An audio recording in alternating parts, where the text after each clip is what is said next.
don't remember asking you a goddamn thing.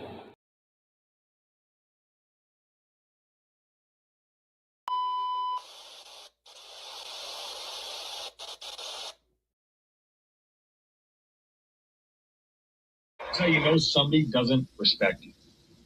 They listen to reply, not to be understood. They cut you off. They minimize what actually matters to you.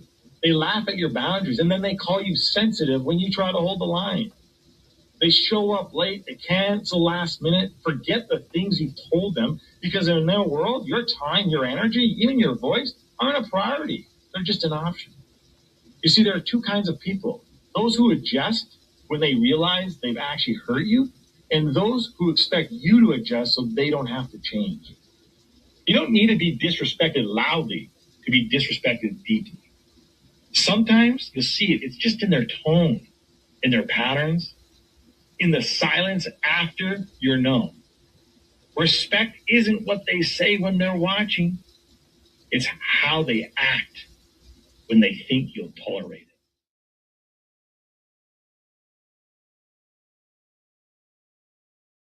The flow insane, take my spot, so the range. Shoot my shot with perfect aim. 3rd degree, that perfect flame. Ain't no sleep, that's the game. Oh, so southern, that's the slang. When they see me, that's the main. Chasing checks and fly like planes. Big old stick, I bought a cane. Flick my wrist and bought the ring. I'm so boss, we're not the same. Paid the cost and kept the change. Now I'm walking Hall of Fame. And I reside in the cloud. Grand wishes with these bitches. Taking pictures with the crowd, and I'm out. What up, what up, what up, what up? Peace and blessings. Glory, praise, and honor to the Most High. What's good, what's good, what's good? Happy Monday. Happy Monday. I hope all is well with everybody. Shout out to my voice writers, content creators, producers, actors, choreographers. The list is long, extensive, but my hats off to First Love's always going to be first and foremost imprinted in the art community. Hope y'all started the week off the way that you wanted to. I got International Rock in the studio. Congratulations to Sydney on her new bundle of joy that she just brought into the world.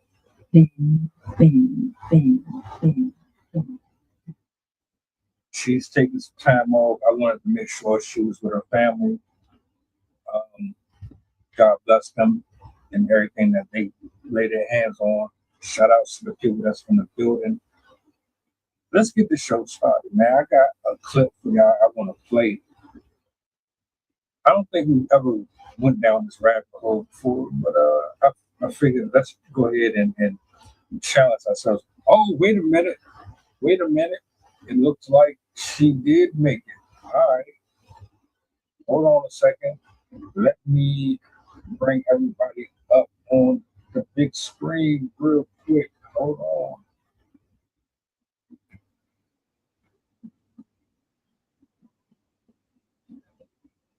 Yo.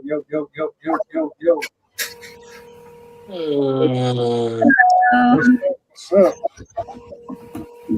Congratulations. Thank you. So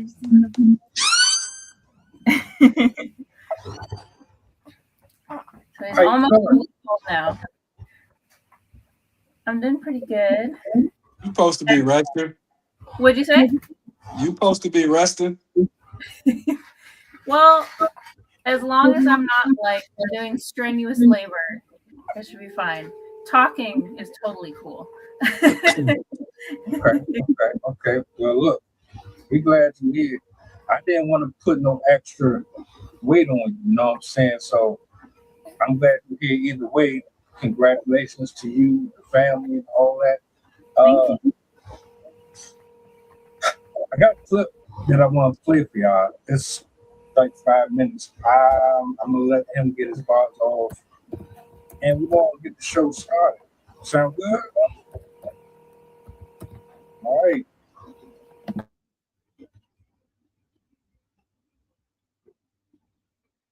Things women say to shame men, gonna go along the line of you must be gay, you must got a small penis, you must don't get no women, you can't handle a woman like me, I'm too much for you, you can't handle all of this, that's why you like them skinny girls. Oh, you want a young girl because she's dumb and naive and you can't run the games on me because I know better. I mean, the list goes on and on. I'm thinking of more, but these are dumb things that women say to shame men when they can't manipulate you. You know, if you're broke, then just say that. No, bitch, I'm not finna spend no money on you on no date. You know whether you like me or not. You just told me that you didn't like me by what you just said. You fucking idiot. Bitch is crazy, man.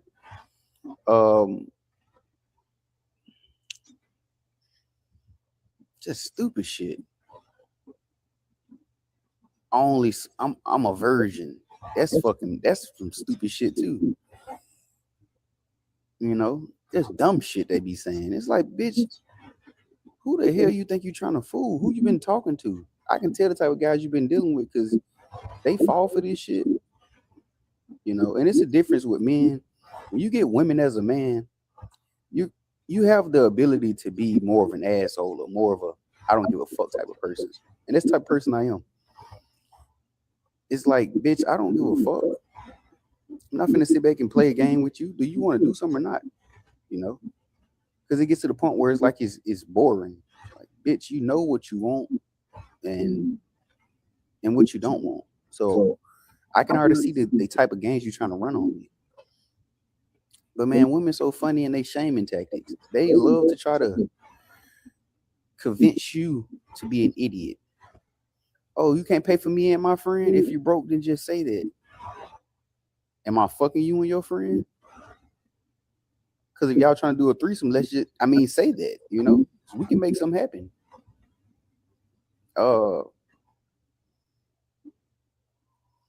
I come as a package deal. It's me and my kids. If you can't accept me and my kids, then you can't accept me. Well, bitch, there go the door. That ain't my kid, you know? And the reason why that's so important too, not because you're heartless, and that's the reason why. It's not because you're heartless. Men have hearts. Men have big hearts. So when a man starts to care for something, you're attached to it. That's why as a man, you have to learn to protect your heart. Women use kids and things against you. They'll come use this innocent kid around you, and you see this kid needs this and need that and need a leader in their life and shit like that, which is not your job. And it's that kid came out of her bad decisions, and she trying to use you as an idiot to solve her problems with no responsibility. You know. So with men, it's like, no, don't get attached to that kid, because you'll come around that kid, and the innocence of that kid make you want to make sure that kid's protected forever. And it ain't your job, man. You have to learn to be cold, not because you're evil, but because women would do evil things like that, you know? Just shaming things. Women love to shame men. And if a woman say that she's pregnant, always get a DNA test. I don't give a damn how cool you think she is or how loyal you believe she is. Get that test. Because when women say things like, oh, if a man try to get a DNA test on me with my kid, then he ain't gonna never get to see his kid. Shaming tactic. She's trying to shame you because you know or you sense that she's not a good person or something that didn't happen. Just her nature alone. Woman to put on her front as if she the best person ever. You'll never catch her, in any lies or cheating or betrayal. And you have a baby by her, and you will check to see if the baby's yours or the baby not yours. You'll be sitting back thinking to yourself, how the hell did this bitch manage to deal with other people when she was around me 24/7? It only take 5 minutes to cheat, man. But yeah. Or if a man can't deal with a woman who has a high body count, that's immature. We grown. That's immature. please, bitch, save that shit for that idiot who gonna believe it, because it ain't me. I'm gonna stop it right there.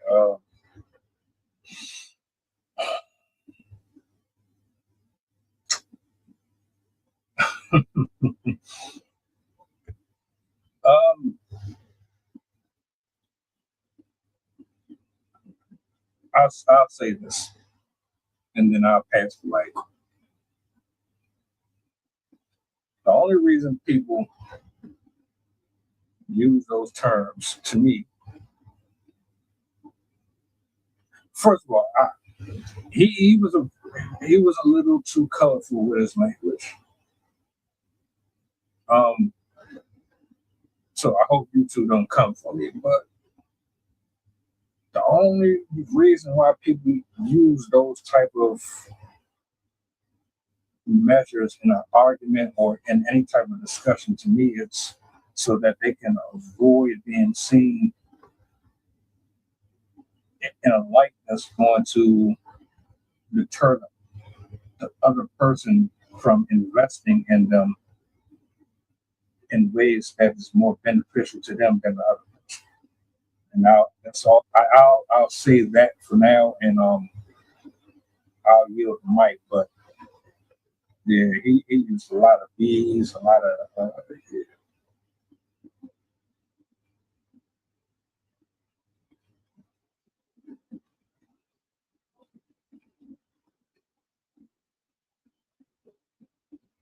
Hey, he sound heartbroken. He sounded a little heartbroken, you know. And I've been through all of those stages where he is. Um, besides the language, even with the language, that's the kind of language, we used to. Um, but I've been there, I've heard those terms, and I think a lot of times it comes from low self-esteem. And let me say this first. This is what I did think. It goes both ways because men are like that too. It's just like if you, in a lot of situations, if a guy tries to holler at a girl and she play him to the left, then he'll go and call her all types of names and say she must be this and that, blah, blah, blah. You know how that be. So, but I think a lot of times is low self esteem. It's guidance. If they don't have parents to teach them properly, or if the parents are doing those type of things, and then also the media, what the media is portraying. And I say what it probably started in the 90s, 80s, 90s, with the music, with the movies, this and that. You know what I'm saying? So he had some valid points, but like I don't ever put it to where it's just females, women, whatever, because men are the same way, and men hate rejection to where it's a lot of double standards. It's like a man could sleep around, but as soon as his woman sleep around, he want to kill everybody. A man could sleep around, but if a woman sleep around now, all of a sudden she's you know all of the names. She ain't right. Um, it's a double standard. But the woman that I've dealt with that have treated me like that, I'm glad that I got away from. And I know for a fact that after a while, uh, once you mature and you see that life is not like what you see on TV, what you see on YouTube, what you see on TikTok, then you get rid of that stuff and you just eventually become the one somebody that's down that has your back and you can have theirs. Um, the rest of that, like I said, is a lot of TV stuff. I've dealt with all types of issues like that, and I've never really been one to have money. So, uh, if that is what you was looking for, you wasn't gonna get it. The closer I get to the money now, the further it is away. So, you know, a lot of times, all he could have just said, people need to grow up.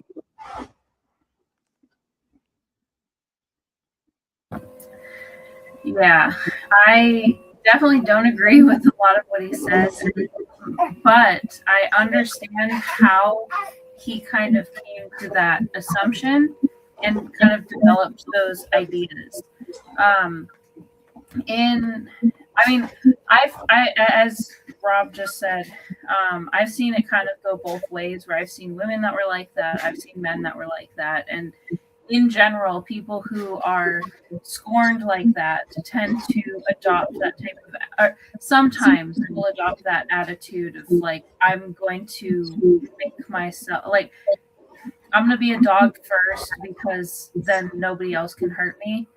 And like literally, my husband has said that to me. Like he's like, if you ever cheated, I wouldn't ever get in another relationship. He'd be like, I like the fact that I trust you so much and you're loyal. If you cheated, I'd be like, there's no hope.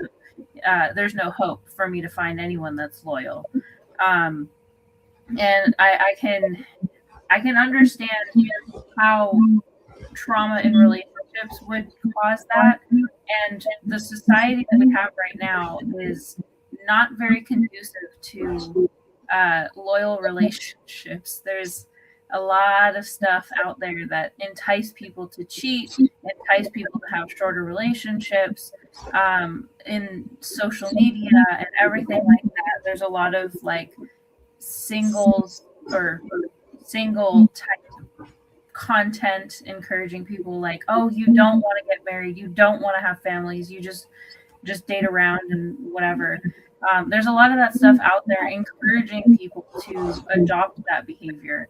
And so when you're kind of steeped in that environment, it's a more natural path to go if you like if you're traumatized by a relationship and you're surrounded by single culture, you're gonna be like, well, that's the better option for me because then I won't have to ever experience trauma again. And I think it's sad because it hurts both men and women. It's not just a male problem or a female problem. It's both, because when you have men that expect women to be cheaters, to be liars, they're not going to treat the women that they do end up with correctly and kindly. And then women are going to get the impression that men are just rude and angry and whatever. And then they'll start acting a certain way. So it's almost like a feedback loop where when you have men acting a certain way, women will start acting a certain way, which will reinforce how men are acting.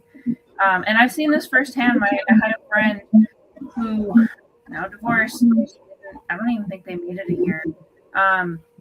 But they got together and he was straight up cheating on her. But he said because she slept around a lot before they got together, he had the right to do that and she didn't, because he like once a woman is connected to the man, then I don't know. He had some weird logic, but his whole thing with men was if the woman has been sleeping around, then it shouldn't matter that he sleeps around. And this is the type of behavior that is not conducive to a good relationship at all. And yeah, I think this ideology is definitely responsible for the degradation of a lot of relationships out there now. For the record, I don't do double standards. I'm a minority. I didn't grow up that way, but I understand it. I think the destructive force that is more out of control than people realize it is. In this instance, what I'm looking at are trained behaviors that were never corrected. Could some of it be based on trauma and survival mode? Sure. But what I dislike about using that as a way to put a band-aid on those negative traits is you're kind of cushioning it and saying, well, I'm gonna let them get a pass because, you know, they grew up around this in school, or they grew up around this when they were in the house. So just let them kind of slide back for a minute. And I'm not really willing to do that because you're a fully grown adult at this point.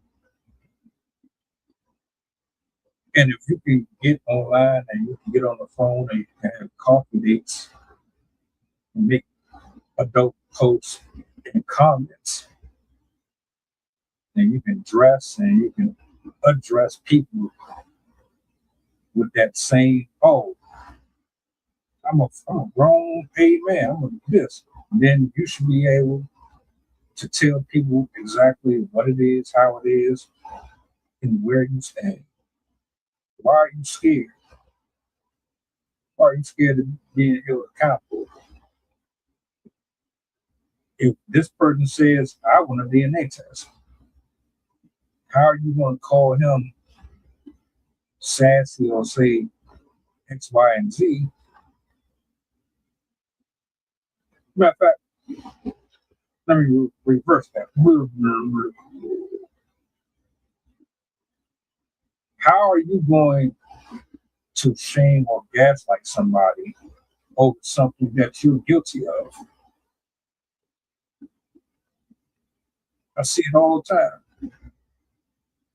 If you're innocent, that's one thing. But most that video and this conversation to me is about folks who are guilty and they try to use reverse psychology to get out of the things that they're being addressed about.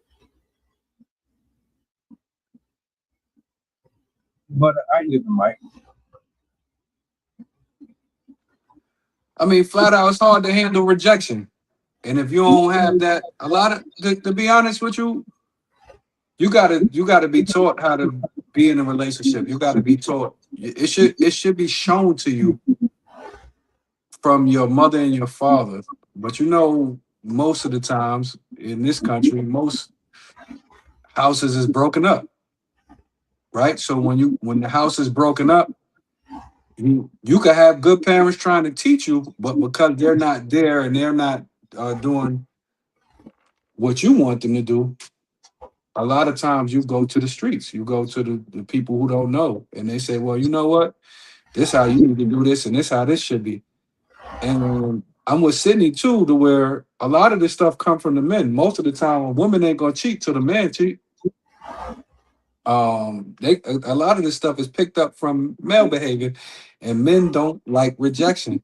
And speaking from experience, I'm very soft to the point where very sensitive and very gullible to where they tell me right now, if I made a fortune, they'll have to manage it because I'll give it away because I feel for anybody in the struggle because I remember the days when I was hungry. I remember the days there wasn't nobody there. I remember the days there wasn't nothing in the fridge.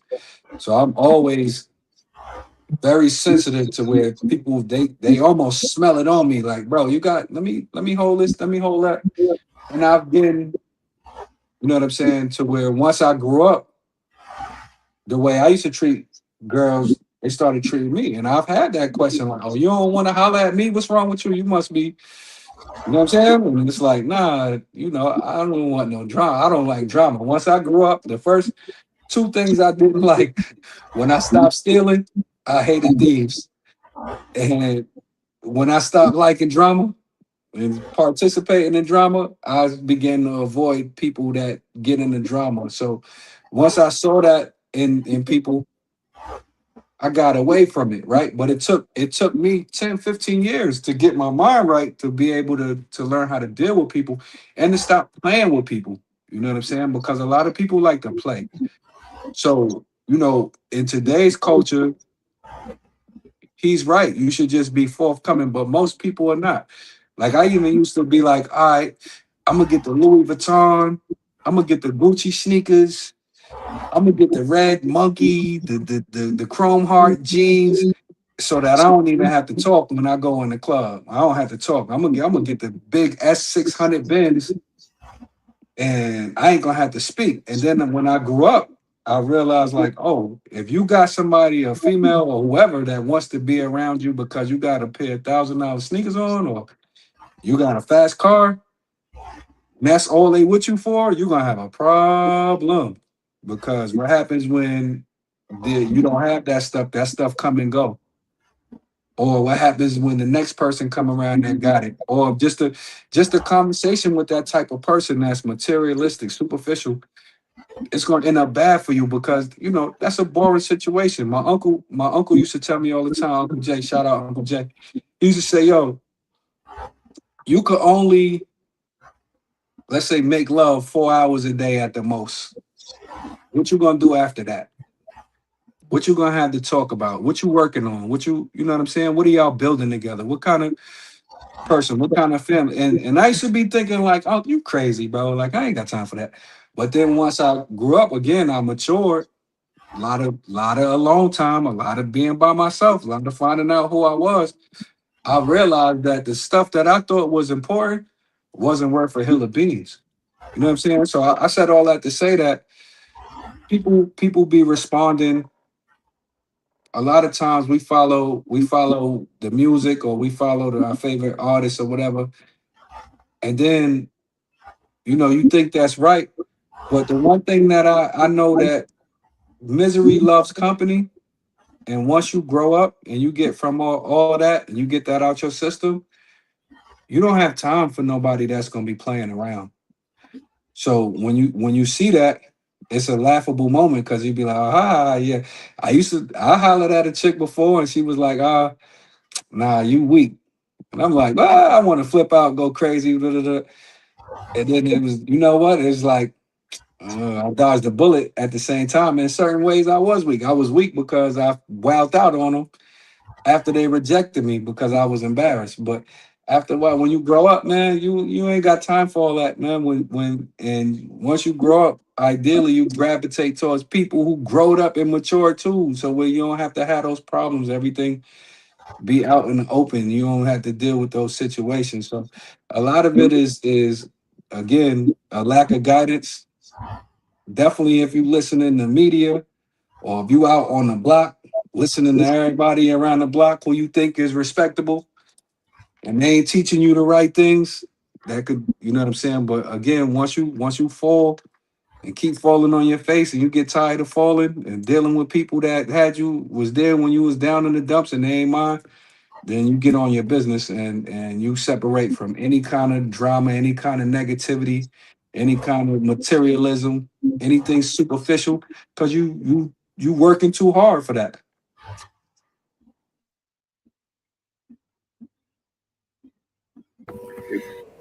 I think also there's an element of like lack of identity as well, because I do a lot of research, partially for myself and partially out of interest, on how our stuff affects us, how ownership of belongings affects our mental state, and how we use that to attach to an identity we think we have. And I think another reason why people have so many relationship issues is because they don't know themselves. They don't know exactly what they value. They don't know what they actually love, apart from, like, you have natural interests that will reoccur independent of anybody else, no matter what anyone tells you, no matter what you see, what advertisement, whatever you're exposed to. Everybody has natural interests that they'll always gravitate towards, but a lot of people are so distracted by everything else out there, like as you were saying, like getting the next outfit, getting the next shoes, like fulfilling all these trends and trying to fit in with people you think are your friends but actually aren't. And so when you have that disorganized state of being, once you get in those relationships, you don't have a foundation, a structure to who you are. And so you're going to be like, you need to know yourself so you can know what partner is best for you, because you need to know, like, do you want somebody who's gonna, like, are you a talkative person? Are you gonna have somebody that you can have conversations with, or are you guys more like outdoor people? And like, these are really simple examples, but like, there's innate things that are part of you that the other person should be able to fulfill or at least support. And if you don't have that in a partner, it's not going to be sustainable, because something that people don't really consider is, if you're choosing to partner with somebody, chances are, like, if you are in the relationship for the right reasons, you're going to want to be with this person for hopefully decades, if you're lucky. And in that time, people will change, will shift things that they do, people that they hang out with, places that they go, careers that they have, but they're still going to have those fundamental things that make them who they are. And if you don't know that, you're not paying attention to who you are, as I said, you're going to match yourself to somebody that's not a good fit, and somewhere down the road, unless you guys are good at like adjusting with each other, for each other, you're going to hit an impasse and somebody's going to leave the relationship. So I think that's another thing that kind of contributes to this ideology of like, oh, relationships aren't worth it, they're just going to end. Because people don't know what they want when they're getting into the relationship, and so they end up diverting their attention to other people that they think are going to fit those needs. So I think, besides the cultural aspect, I think there's a lot of internal struggle as well that's contributing to this type of ideology about relationships. Because as I said, if you don't know yourself, you don't know what to look for in a relationship that's going to actually fulfill you and last you a long time. And that is just the recipe for these relationships falling apart. And if you continue not doing the work, you're just going to have a pattern of relationships falling apart, because you never did the work on yourself, you never took accountability, you never looked at your own side of the issue. Because, you know, relationships go both ways. If you're not willing to do the work yourself, the other person is probably not going to do the work either.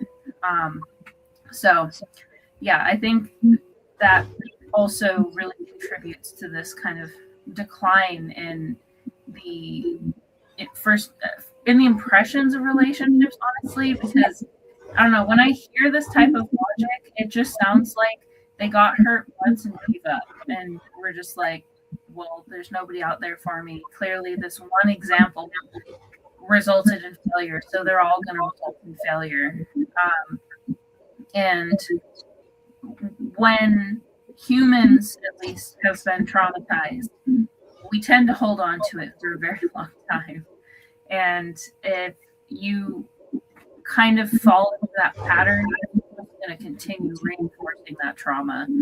Yeah, I think it's really unfortunate, because he definitely, as Rob said earlier, he definitely was hurt at some point.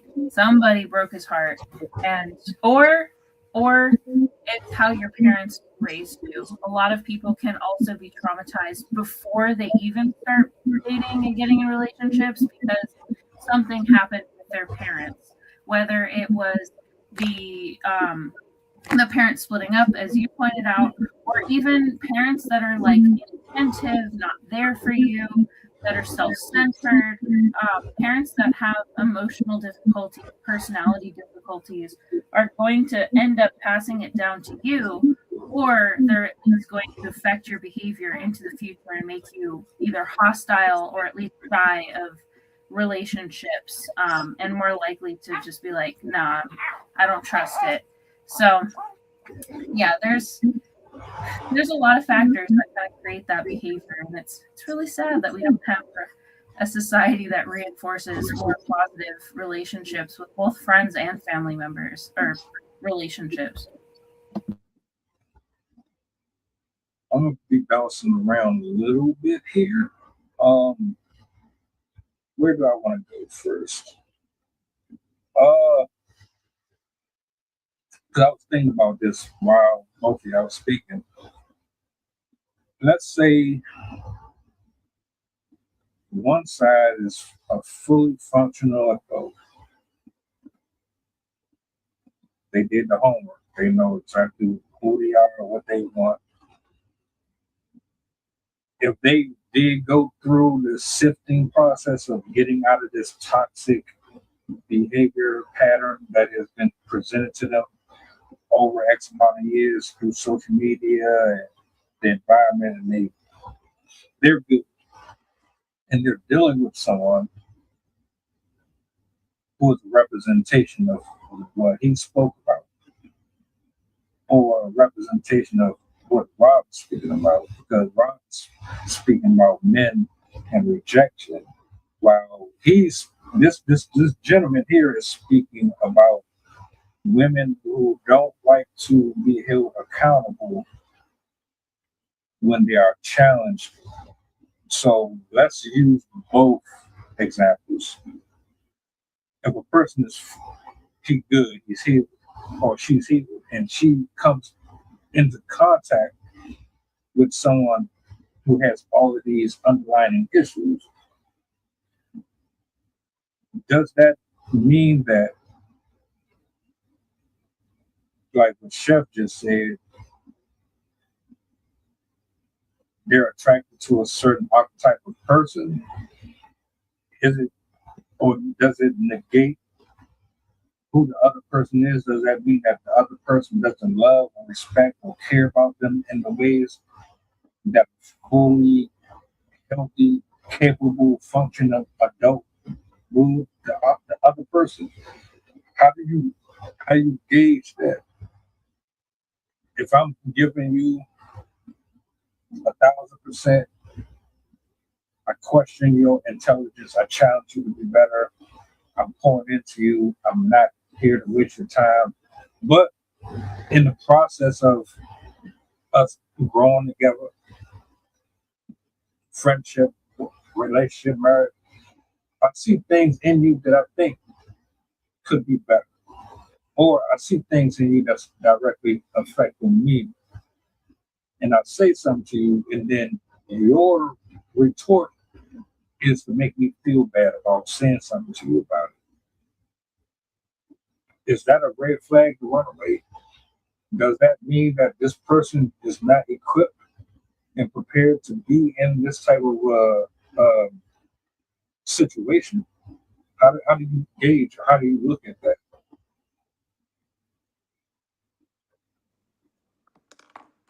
First of all, you can't help nobody don't want to help theyself. And it don't matter what. You could see potential in a person, but if they don't see it and they don't want to build, then you have to leave them alone. And you can learn that the easy way or the hard way. Second, I know from experience, as much as I say I dodged a bullet a couple times when I was in a bad state of mind, because I used to always be, now I'm from New York. I hated everything. I hated everybody. Wasn't nothing good enough. So I was in, it's crazy. We was eating Chinese food one time. I was with my dog, and the food was good. And my dog said, "How the food?"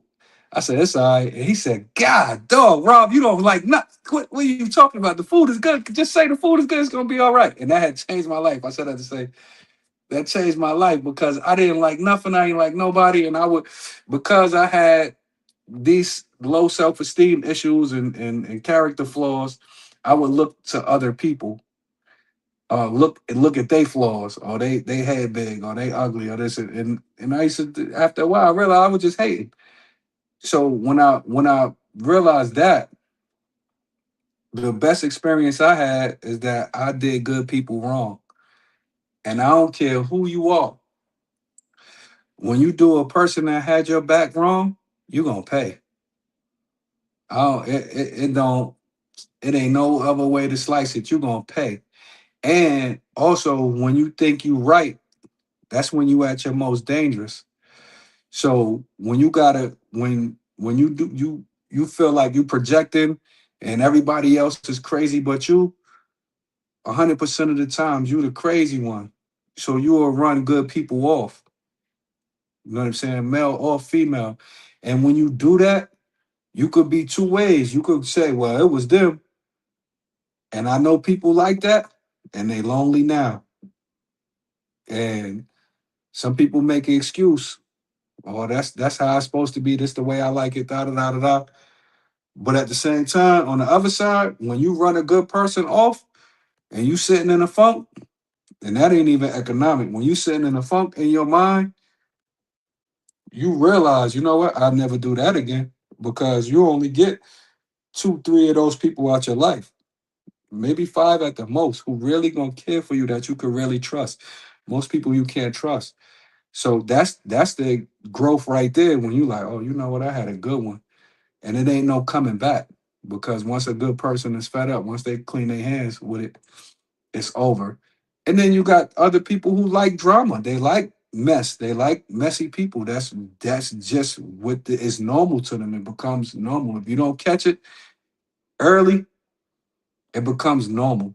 And that's just the type of relationships they like. You know what I'm saying? They so even with them at the end of the day, I stay away from them because those type of people like to make their emergency your emergency. You know what I'm saying? And at the end of the day, you could tell them about their patterns or whatever. They'll say that you're judging them, right? So what you do after a while, how you deal with that. To your question, if I'm answering it, I don't went all over the place. If I'm answering it, is that if you could see, because it's one thing to not have nothing and want something. You ain't got nothing, you ain't trying to do nothing, but you want me to come save your life. You lost. It's another thing to not have nothing and say, you know what, I don't have this, but I'm working. And once you see that potential, you know what, I'll meet you here and then we can get where we want to be. Because I can't save you at the end of the day anyway. Like I said, I can't help you if you can't help yourself. So you got that, you know what I'm saying, that dynamic. And what I'll say is if the relationship is draining all the time, if nothing is ever good enough, if nothing you do is good enough, if everything they feel like all of their character flaws is on you, then you have to separate from that person or those people. And once you do, it gets lonely a lot of time because a lot of people fear being alone too. A lot of people just can't be alone. And I'm a proponent to where if you can't be happy by yourself, you can't be happy with nobody. So anybody that you meet that's got that negative energy, no matter what, then you have to separate from that person, especially if you're an optimistic person, because people will steal your joy. And I'm gonna tell you that straight up because I used to listen to people because I know they'll beat my tail. They beat the brakes off people. They hurt people. So I'll listen. I'll take their word as God, or I'll listen to people because they could do certain things that nobody else could, and they'd be wrong, sitting there all day, just wrong. And I'd sit there, and then after a while, I was like, oh, you know what? All that time I should have been in the library, or I was doing this and that, da da da da da. So when it comes to relationships, once you on that uplift, they say that they got that meme all the time to where once you get out your hole, don't go around the people that want to see you back in that hole. So when it come to that, um, the rejection and all that, it's one thing. Okay, you know what? That person was like this at first. They grew up.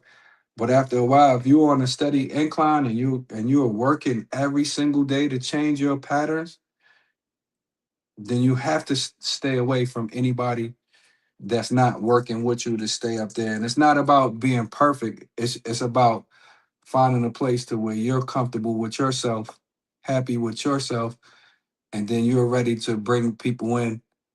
And if you find out that they're not willing to do the work, because changing your patterns is the hardest thing in the world, and that's why most people don't. If you got somebody that don't want to do that, then I don't care how good they look, I don't care how good they feel, you got to separate.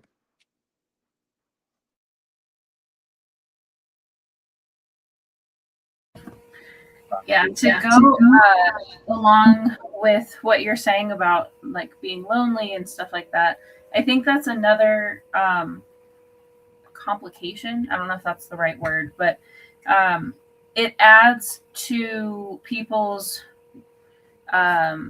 willingness, I guess, to get into relationships that aren't good fits. There's a lot of people out there that are not comfortable with being alone. They think that because they're alone, that they are lonely, and they don't know how to spend time with just themselves. They don't know how to just exist in themselves. And so a lot of people will use relationships as distractions, as methods to fix themselves, as methods to kind of avoid the things that are that exist in them.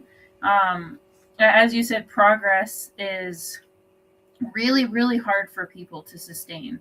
A lot of people can do it in short bursts. They give up a habit, they start a habit, and whatnot. But I mean, the best example is New Year's. Like, everyone starts a New Year's resolution, but how many people on February 1st are still up doing that New Year's resolution that they set?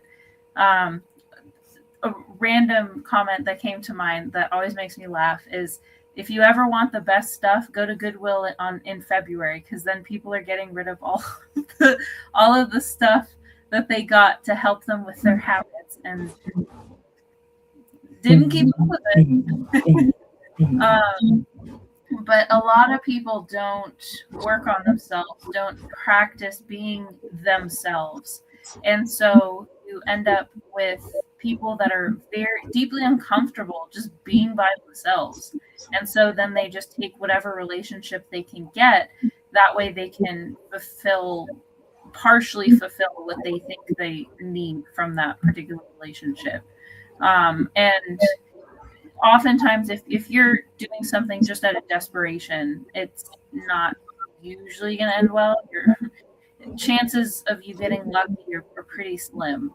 And again, if this is something my psych teacher used to say, if you have two people with trauma getting into a relationship, you're just going to create more trauma, because you cannot mix together two people that are working on themselves if the personalities are not conducive. Because sometimes you can get people together that are kind of on the same page and work together on the same goals. But most of the time, if you're coming with relationship trauma, with parental trauma, and you've done little to no work on it, it's going to start causing problems, because those anxieties are going to crop up, those bad habits are going to come back up. As soon as you exit that honeymoon stage, as soon as you have that first obstacle in your relationship, the cracks are going to start to show. You're going to start to see the incompatibility. You're going to see the different directions, the inability to emotionally balance each other, all of which are really important, very undervalued things. Like, to be in a healthy relationship, you have to have emotional control, because if you don't, you're going to be exerting your every emotional whim on that person. And if they're in the vicinity of you all the time and they're getting your constant anger, your constant complaining, your constant nagging, whatever it is, it's not going to bode well with the other person. So there's elements of growth that are absolutely necessary for relationships. But if you're not able to sustain that growth, if you're not willing to work on that growth or have accountability to recognize that you need growth, it's not really going to go well for you. Gaslighting people to make them feel bad, or trying to convince them to find interest in you, is a no-no. Overly trying to sell somebody on your character is a no-no. If you make adult decisions, you should be able to deal with adult reactions. Why is it so easy to do the things that we are legally able to do,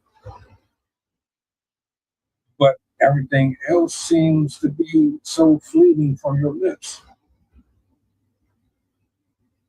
It's like you be bold, you be loud, you be arrogant, cocky, and everything.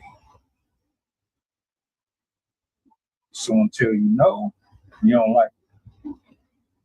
Somebody wants to sit down and talk about you, but not in a way that kind of pedestalizes you, you're not happy. You should be able to take the good and the bad. Because for one, a lot of it you probably created.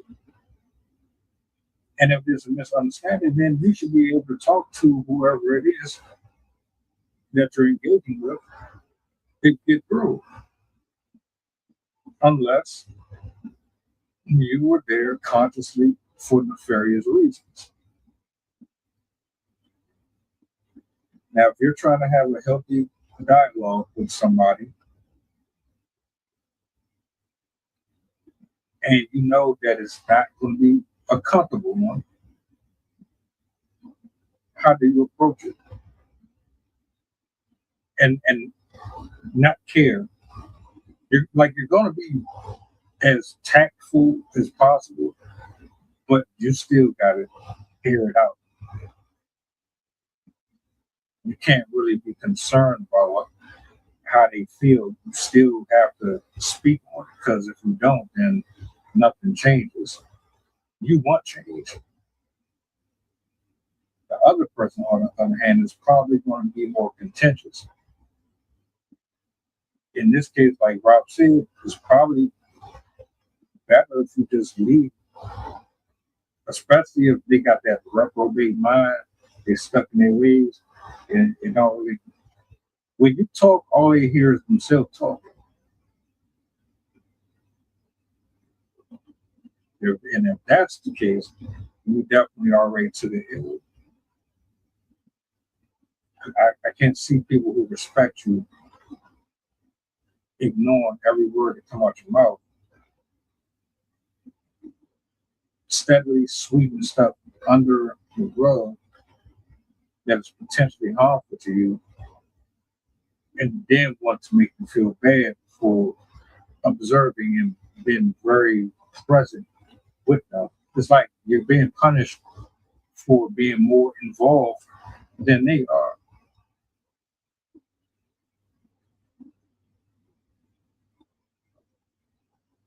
Mask, yeah, you can only hold up for so long. You shouldn't be scared for your flaws. You should be more open to them, share them, expose them. What's the worst that's going to happen? They're going to walk away. They can't handle who you are. They don't like that this happened to you. They don't like that you're this kind of person. They don't like that you're promiscuous, or we have this history. All right, well, you weren't for me, because I'm not here to condemn nobody. We all went through stuff and we all try to do better. I thought that's what we were all doing here. And correct me if I'm wrong. If that's not what this deal is, then you're more than welcome to go. The door is open for everybody. You can't make nobody stay somewhere they don't want to stay. People who really want to be there, they find ways. I ain't never came across a single soul on this planet that was invested in somebody and didn't do everything possible before they left, unless they were forced and they had no other choice. People will literally go to their grave fighting as hard as they can to make this work. So everything else is an excuse to me. And that's how you really know.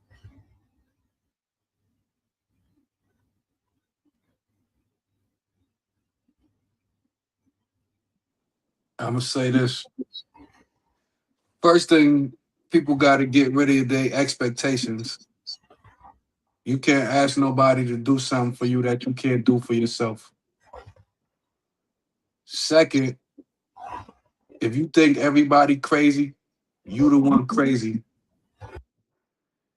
Third, if you like drama, then say that and probably stick around people that like drama, because if you like drama, once you get around adults who take care of their business, and they see them bills is coming no matter what every 30 days, and they're working hard to improve their life and the life of their family,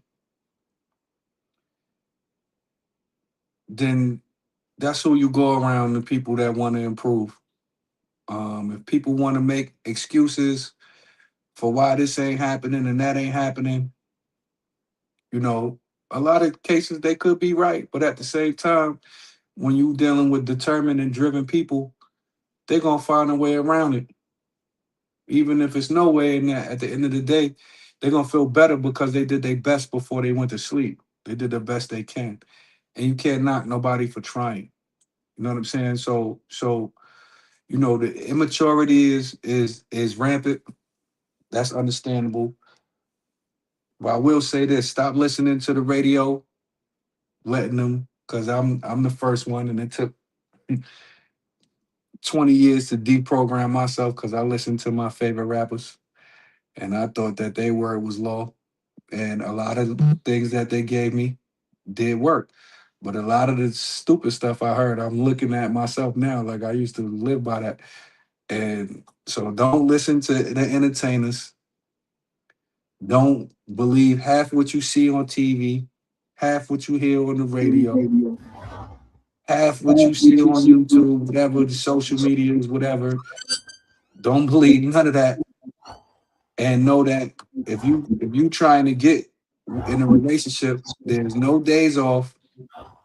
Every person comes with issues. I don't care if they're filthy, stinking rich. They could be a billionaire. They probably got more issues than a person with $0 in their account. They all come with families that you got to vet out and see if that's who you want to be dealing with. And then also you got to look at the life you want in the future. Stop looking in for like there's no tomorrow. Because if you prepare for today, if you work for today, and nothing is wrong, you're not sick enough, and there's a good chance that you might make it to tomorrow. So how you gonna do better tomorrow than you was today? So when you get in these relationships, stop thinking that 2, 3 months you in love for the rest of your life and this and that, because everything feels good, because everybody does this in the beginning. And like Sydney said, like you said, Deep, everybody changes over time. So when you get to um meet people or whatever, if they reject you, that might be a good thing. You could see you that's your time to learn. Okay, what was it about you that they rejected? If they rejected you, they could be a bad person. You'll probably be very happy. But at the end of the day, you got to look at these people and say, okay, what's what would we be doing in 10 years, 20 years, 30 years? And I'm preaching to the choir because that's something that I never used to look at. I ain't think tomorrow was promised. I ain't think I was gonna make it to today. So I'm speaking from experience. So where you jump in these relationships, or you feel some kind of way when people say no, and it's that could be a good no is a great thing a lot of times. So when you hear that word, be thankful. And the last thing I'm gonna say is you'll have a lot less problems if you choose the people who choose you. You a lot of times in this country, I don't know if other countries or just in human nature in general, we want what we can't have. We fantasize all day about things that we can't have, things the furthest from us. But I could tell you this: when you deal with people who want to deal with you, they want to see you win, and life becomes a lot easier because they have you emotionally. It ain't nothing about money, because money don't unlame a person, and money brings more problems than you had when you ain't have nothing. The happiest people I ever seen in the world didn't have nothing. They was poor, sleeping in hammocks, sleeping in huts. They don't have none of the stress we have over here. They eat good. They don't have diabetes. They don't have high blood pressure. They work all day. They take care of their families. They go home. They enjoy life because a lot of times less is more. So it's one thing you might chase or something, whatever. But if a person don't want you, You, like you said deep earlier, you can't force them to want you. So you choose who choose you. Like who like you. Looks don't matter. Money don't matter. It's what's inside that person in their heart and what they want to do that's going to determine if that's a good person for you or not. And make sure if you do get that person that you treat them right the whole time. Even if you break up, you make sure that it's peaceful in a way that where nobody is hurt and you was honest about it and you felt like you needed to move on. You don't have to lie. You don't have to, if you be straight up from the jump, be honest from the jump, you won't have them problems and you go about your business. But don't mess up your relationship. Don't burn no bridges with a person that treated you good because you're going to pay every time.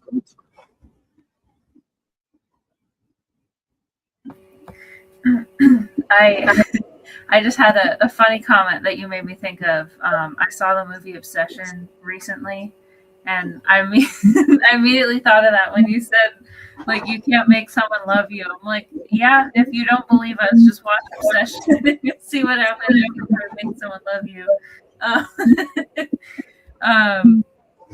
But yeah, people don't. I don't know. It seems like a lot of people who are immersed in the social media culture are so distracted by what they're seeing that they just don't know themselves. They don't know what they want. They don't know what they want from relationships. And I think when you're chasing a specific vision, you're going to end up following the wrong thing. Like shiny, as my teacher would say, like shiny squirrel.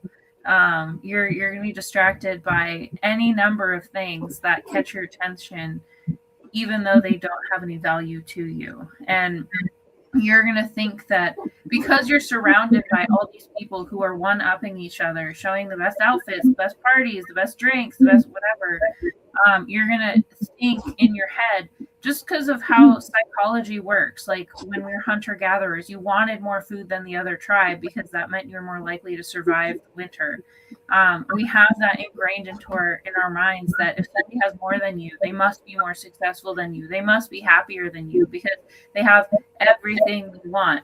But that's not how it works, because every person is going to need different things. Every person is going to love different things. And if you're constantly watching what other people are doing, you're not going to actually know what you yourself wants in your life.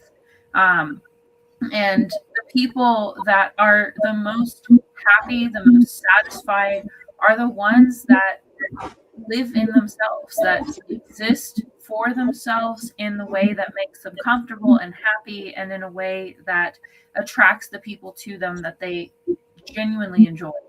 And I think that's something social media and the internet has definitely stolen from us, is the ability to differentiate self from other. And I think we as a society need to really grasp, really need to understand that and start using our own selves to kind of direct our lives rather than the internet. I also have a poem I thought would be fitting. Although I can't decide between the two. I have one that's on emotional trauma, and then I have one that's on like selfishness and the self. Do you have a preference between the two? Let's go trauma for 200, Alex. Okay. So this one is called Disconnected, and I wrote it to, it goes through kind of the cycle of trauma and how that affects relationships. So, Disconnected. Was it my mother's clutch, or was it me? Have I always been untouchable, uncomfortable with contact? Was it me who made me feel a loving stroke was always an irritation? Was I already fighting for freedom from claustrophobic connection, from sensations I rejected? Or was it the middle school friend that decided my body was his game controller, silently projecting his own abuse into my own innocent skin, the parts I still hadn't come to understand myself? Did he teach my nerves to jump with any innocent hug?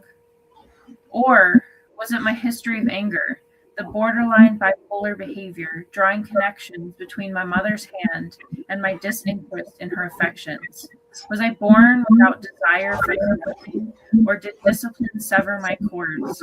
Did the spoon, the snatched pear, the red marks and screaming talks tear my touch trust apart?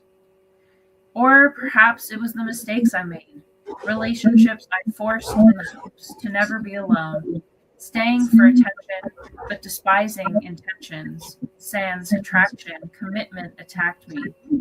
I stayed to feel normal while knowing it wasn't, devoid of my interest and attachment. Did I go against who I knew myself to be, or did I create my own hesitancy, training myself to ignore my discomfort in the hopes I'd be loved? Did I let myself decide compassion was not to be trusted, or did the world do it on its own? How do I know what is me, and what is the trauma's gentle whispering memory? Dare I say my distance has saved me, kept me immune to the pressures of an adult man's insistence at only 17, kept me in tune with invisible signs of an unwanted college encounter before it took my flower in the sands of my peace.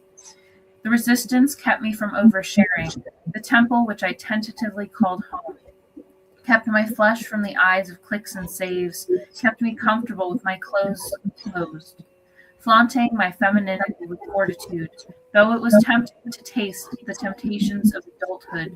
The silence my skin savored kept my church closed to only true worshipers. Dare I say I got lucky. My distance from my skin gave me the chance to know myself. To this day, side hugs reign, love comes through, conversations and giving, but I'm comfortable in a crowd of those who love me and honor my boundaries just the way I need. Dare I say I got lucky to be loved and to love you back in the way I always wanted, craved, in a way that healed my aversion, reversed my sensory distortion, and gave me a reason to relearn to embrace touch, patience transforming into trust because you love me so much. And I dedicated that to my husband for everything that he's done for me in our 10 years together. So, yeah, I hope you enjoyed that.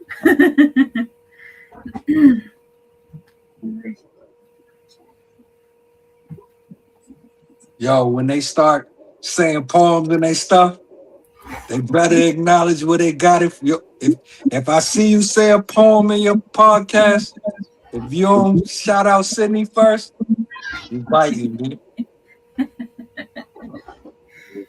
was good. That was a beautiful run. Thank you. Shout outs. I'm glad you can make it. What's the shout outs to Rob, shout outs to Sid, shout outs to everybody that pulled up to the stream tonight, man. Blessings to everybody in the building. I hope the week goes the way that you wanted it to. Any final words before we get up out of here? Shout out Chef Nutty B, man. Go get Chef Nutty music, man. Go get Chef Nutty. He's dropping. He just went crazy on Instagram, all his outlets. Go get Chef Nutty B music right now.